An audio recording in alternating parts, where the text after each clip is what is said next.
Hey ladies and gentlemen, welcome back to the channel. As always, it is Nick here, back with your daily crypto content.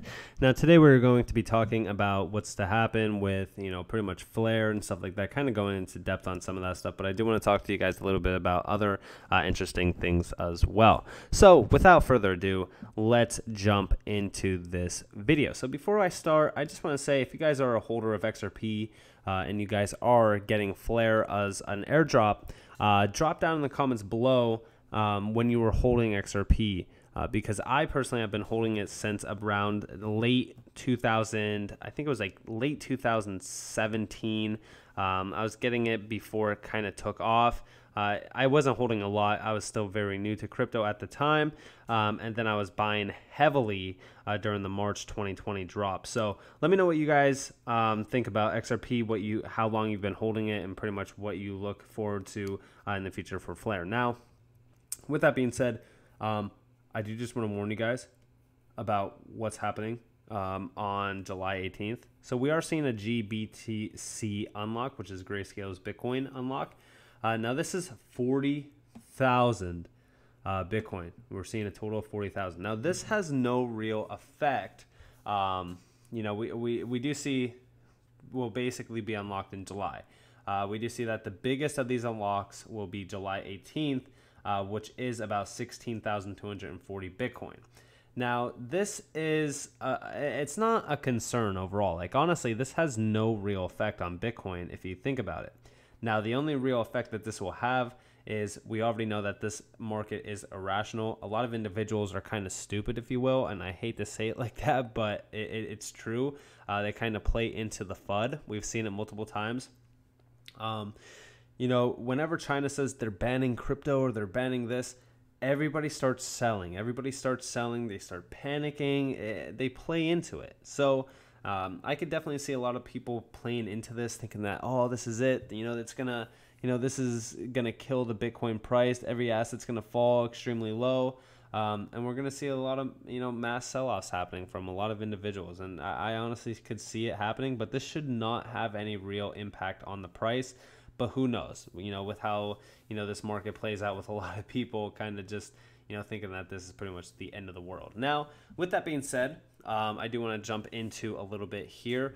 Now, I did say, XRP reaching new all-time highs, and I strongly believe that we will. So let's look into that, right? So we do see here that the IMF is encouraging the Hong Kong Monetary Authority, HKMA, to use RippleNet. The HKMA should, where applicable, encourage network and network-based critical service providers to accommodate international communication and message standards. XRP will only be a matter of time. And we do see here that they highlighted it. At present, several network-based service providers offer digital platforms/networks, e.g. RippleNet, which are identical to conventional traditional payment messaging systems. DLT networks are also offered to be used as a technical platform to execute payment transfer arrangements based on non-negotiable rule books and conditions.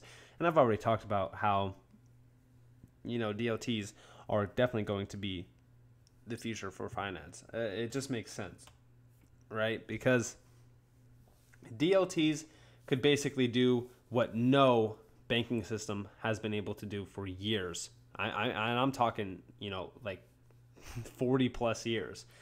So I think that this is great. Obviously, RippleNet has huge connections over in, Korea, Japan, Hong Kong, etc. So I do think that this is great to really kind of see them being mentioned in multiple times. I mean, the amount of mentions that RippleNet has had, even in the past year alone, is huge. It's major. Now, a lot of people will say, and I do say this a lot in a lot of XRP videos, because I do want to say a lot of people think that RippleNet, when they use RippleNet, it doesn't mean anything about XRP. XRP is not going to be utilized at all, whatever.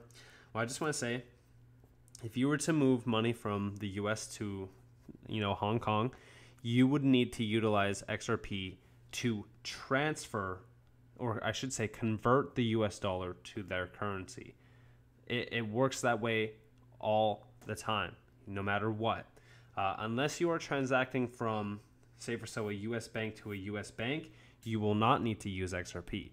But if you are transferring money from one bank in the United States to a bank outside of the United States, XRP will be utilized. It will. And that is the difference where people say, well, it's RippleNet, it's not XRP. You're wrong. It's both. They are both being utilized on massive scale around the world at some point in time once RippleNet is adopted into these platforms and networks and overall systems. So with that being said, I think that this is huge. Hong Kong and the Korean markets, which, we already talked about South Korea being a huge key component for Ripple and XRP.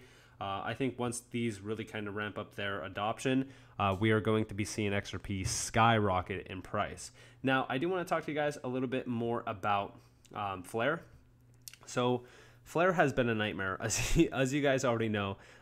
First off, the taxes thing, that was kind of just a whole waste of time, and a whole bunch of kind of speculation happened where a lot of people were getting concerned.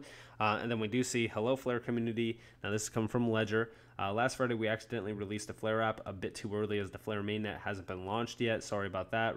Rest assured, the Flare network or the mainnet and Ledger Flare app are coming out soon. We decided to remove the app from the Ledger Live Manager until then, since it is essentially unusable until the mainnet gets released. Now, I do know a lot of people, including myself, are very impatient on getting Flare. I want Flare like now, right? Because we were promised June, and then it said, 3 to 4 weeks after June, so pretty much like the end of July.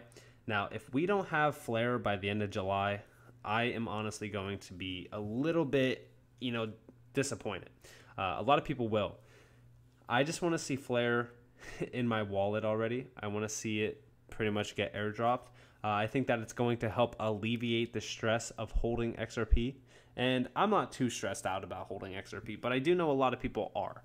I think it's going to help, one, the price. It's also going to help alleviate those stress points for a lot of individuals as well that are frustrated holding XRP with the price being back down to, November highs.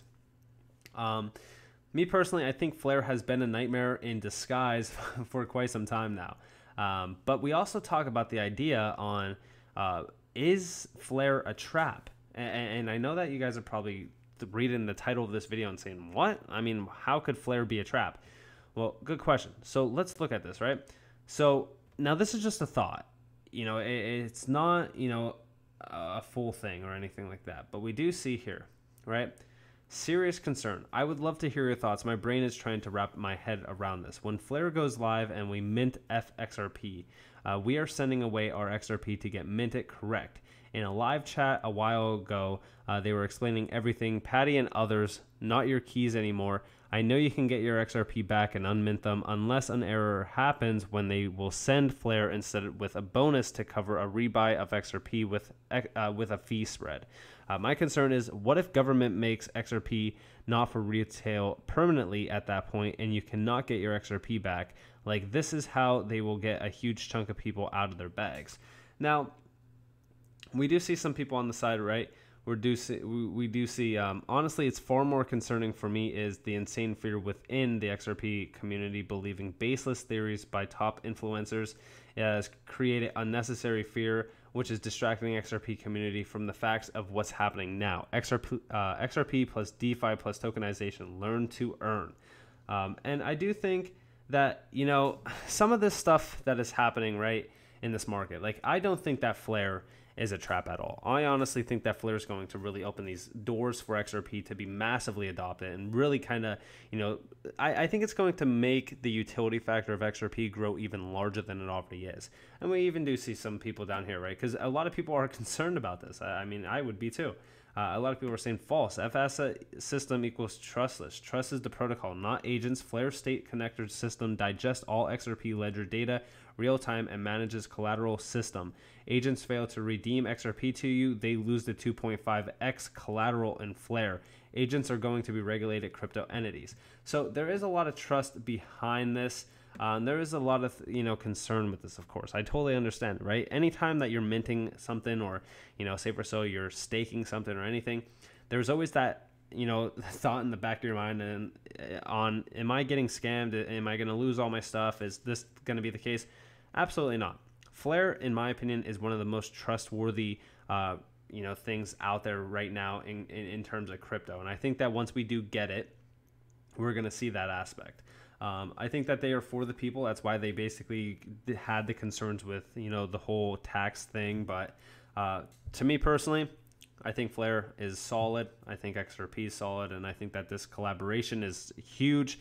I think that it's only going to open more doors for XRP to be adopted and utilized globally. Now, I do just want to finish off this video with this. We do see Jed is running out of his XRP. We do see that the Flare network is going to be going live, hopefully by the end of this month. We also see that the SEC and the Ripple settlement's going to be happening very soon. I believe so. And I also believe that XRP and Ripple are in good standings with that, you know, settlement case. We also see XRP relistings possible. That's why that July 28th. I do think that we are going to see mass relistings happening very soon. And we do see XRP new all-time high. I do think that we're going to be seeing a new all-time high possibly by the end of 2021. Who knows? It could be in 2022. But I do think that at some point in time, the narrative is going to be flipped for a lot of XRP haters that are saying it's not ever going to double digits. Stop saying that's going to go to double digits. We only need to get to about $14 to flip Bitcoin's total market cap. Isn't that crazy? $14. That's it. So I do think at some point in time, you know, we could definitely flip for the #1 spot. I don't know if it's going to happen this year or not, but if it does, that is going to be huge for XRP. And I do think that the price is going to skyrocket if it is relisted on major platforms. But I think it's only a matter of time, guys. I strongly do believe so. Let me know what you guys think down in the comments below. I think that an all-time high is pretty much almost guaranteed to happen in 2021 or 2022. I'm not going to guarantee things. I'm not going to say it's guaranteed, but I do believe in an all-time high. Let me know what you guys think about all-time high. Let me know what you guys think about XRP as well down in the comments below. If you guys did enjoy this video, definitely leave a like, subscribe, turn notifications on. If you guys do want more free content, you guys can follow me on Twitter at NCashOfficial. You guys could also join the free Discord down in the description below. As always, this has been Nick. I hope that you all have a beautiful day or a beautiful night wherever you guys are in this beautiful world. Peace out.